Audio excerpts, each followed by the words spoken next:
দাদা এক মিনিট এক মিনিট, বলছি একটা প্রশ্ন আছে আমার। বলুন। তো প্রশ্নটা করার আগে আপনার পুরো নামটা আমি জানতে চাইছি। পলাশ মুখার্জি। আচ্ছা, তো পলাশ দা, আমি একটা প্রশ্ন করছি। আমার প্রশ্নটা হচ্ছে, আমাদের ভারতের জাতীয় সবজির নাম কি?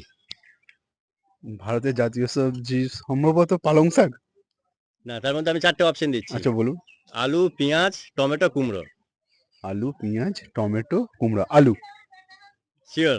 শিওর। আচ্ছা, তো আমাদের পাশাপাশি আরো অনেকে দাঁড়িয়ে আছে, আমি অবশ্যই। তাদের কাছ থেকেও জেনে নিচ্ছি। অবশ্যই। কাকা, বলুন আমাদের আপনার তো ওখানে সবজি দোকান আছে, আপনার নিশ্চয়ই জানা থাকতে পারে যে আমাদের জাতীয় সবজি কি নাম হতে পারে। আলু, আলু, পেঁয়াজ, পেঁয়াজ, টমেটো আর টমেটো, কুমড়ো। কুমড়ো। এই হ্যাঁ, চারটের মধ্যে কোনটা হতে পারে? চারটের মধ্যে সবচেয়ে ভালো হচ্ছে তোমার কুমড়োটাই ভালো। কুমড়ো? হ্যাঁ। আচ্ছা, কুমড়ো কুমড়ো তার আর জানি। আচ্ছা, এদিকে একটু আলোর দিকে আসো, আলোর দিকে। কাকার কাছ থেকে জেনে নিই কাকার কি উত্তর আছে, কি মতামত দেখি। আমাদের ভারতের জাতীয় সবজির নাম কি, সেটা আমি আপনার মুখে শুনতে চাইছি। আমি সবজি অপশন দিচ্ছি: আলু, পেঁয়াজ, টমেটো, কুমড়ো।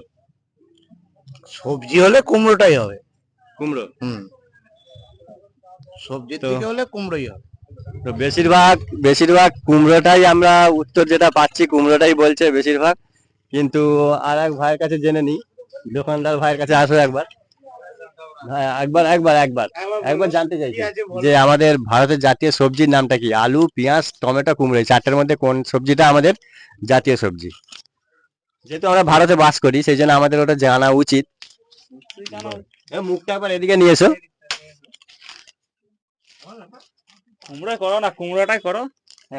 আচ্ছা, তো দাদা কুমড়ো বলছে। তো আমাদের এই দাদা বলেছে পালং শাক, কিন্তু আমি শাক কিন্তু বলিনি। তার পরবর্তীকালে আমি আলু বলেছিলাম।